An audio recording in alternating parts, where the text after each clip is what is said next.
learning to be a better learner. Being a student comes with an abundant responsibilities.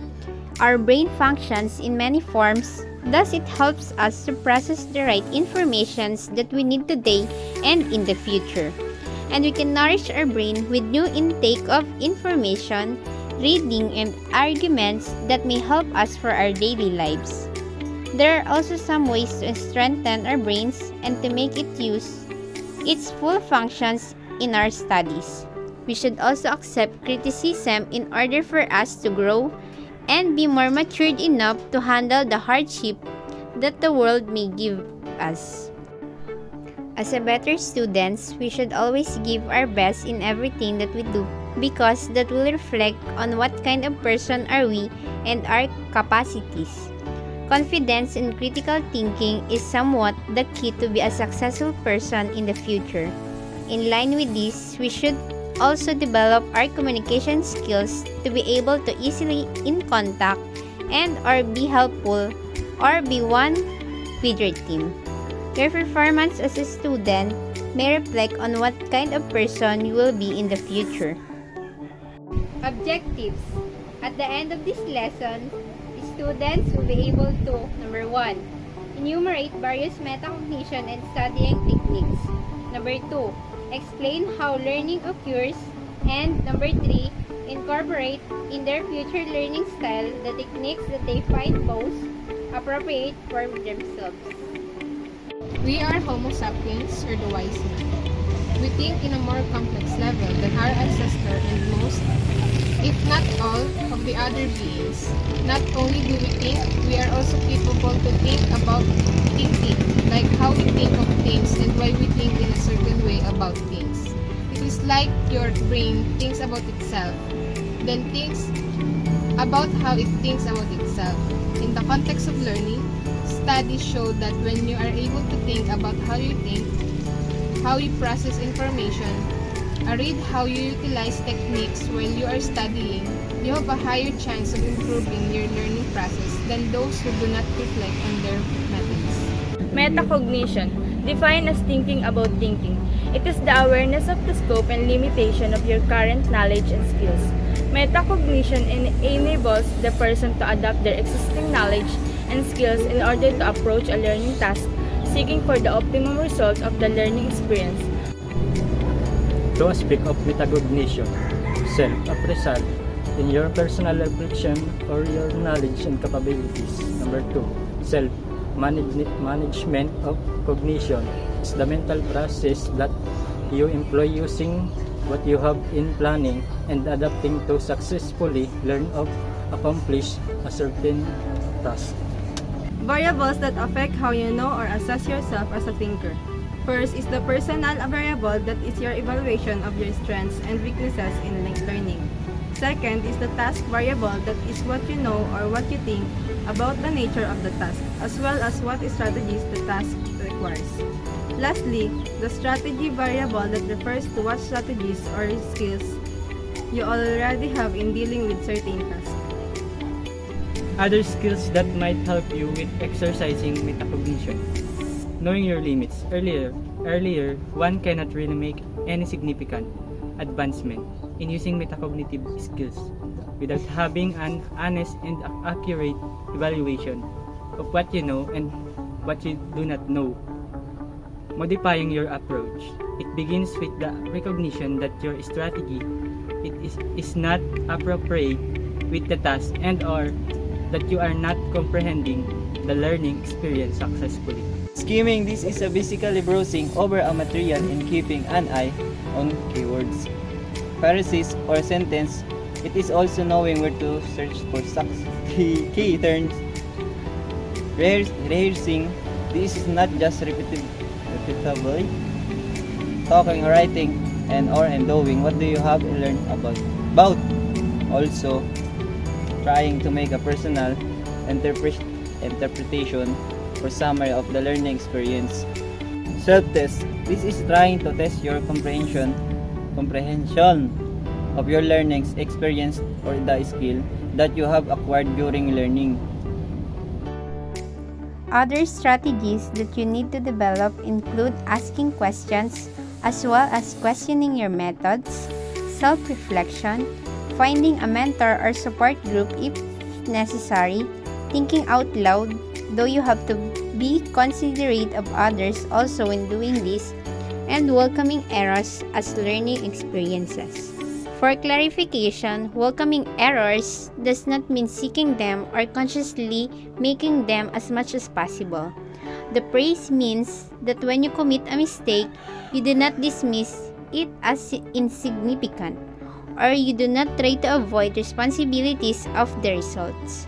You must process them to learn every lesson that you can take about yourself, about the topic, and other people or things.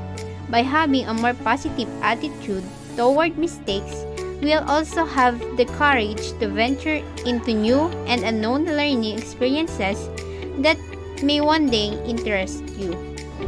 Types of metacognitive learners and other strategies. Tacit. Learners who are unaware of their metacognitive processes, although they know the extent of their knowledge. Aware. Learners who are aware of some of their metacognitive strategies but use techniques that are not always planned. Strategic.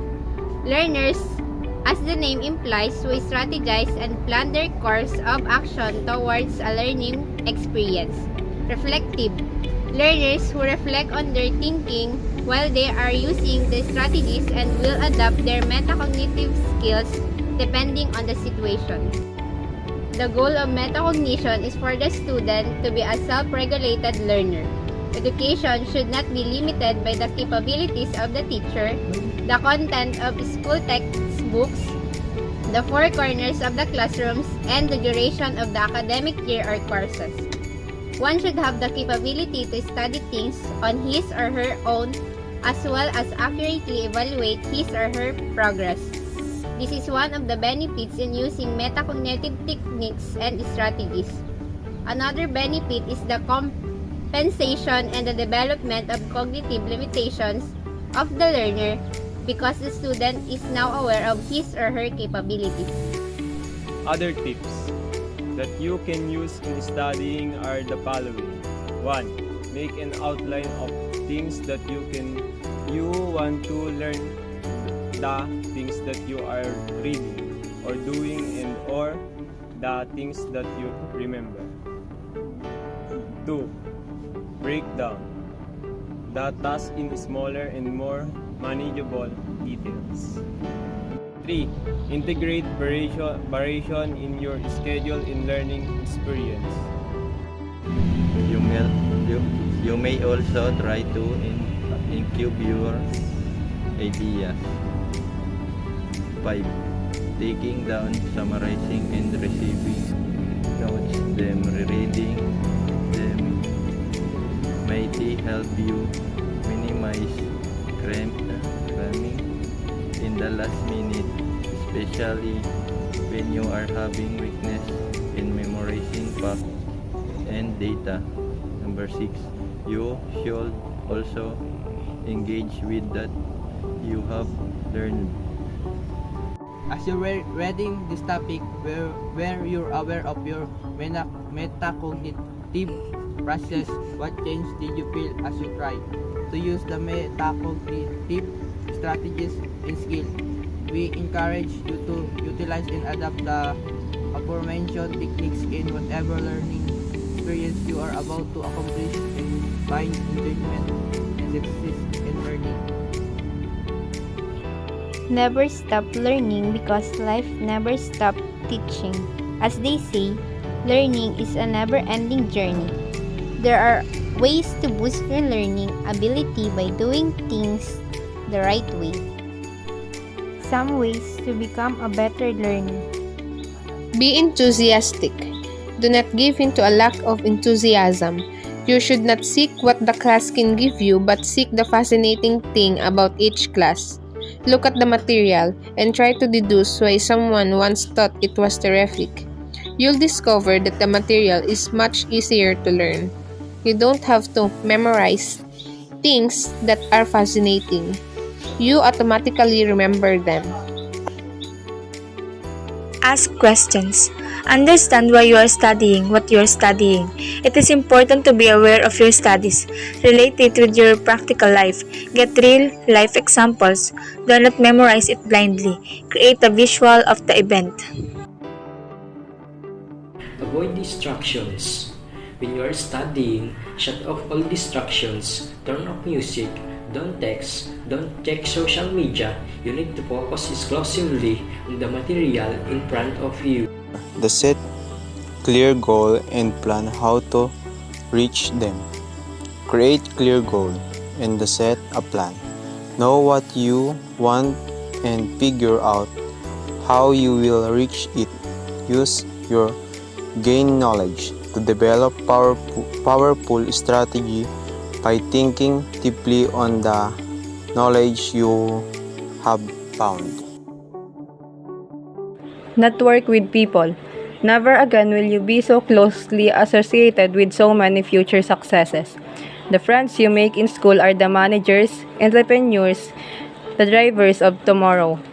You will find that when it's time to look for a job or strike out on your own, that your network will not only be a safety net for you, it will be an absolute treasure trove. Don't compare yourself with others. Every individual is unique and has its own purpose. Do not compare your life with others. Instead, compare your life with your past.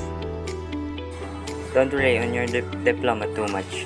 While it might be relevant for your future, you might find your calling in an entirely different industry. Keep on learning. Work hard and work smart. Be focused and don't waste time. Time is the only resource we have which we cannot get back. Keep your word. Be on time. Be respectful.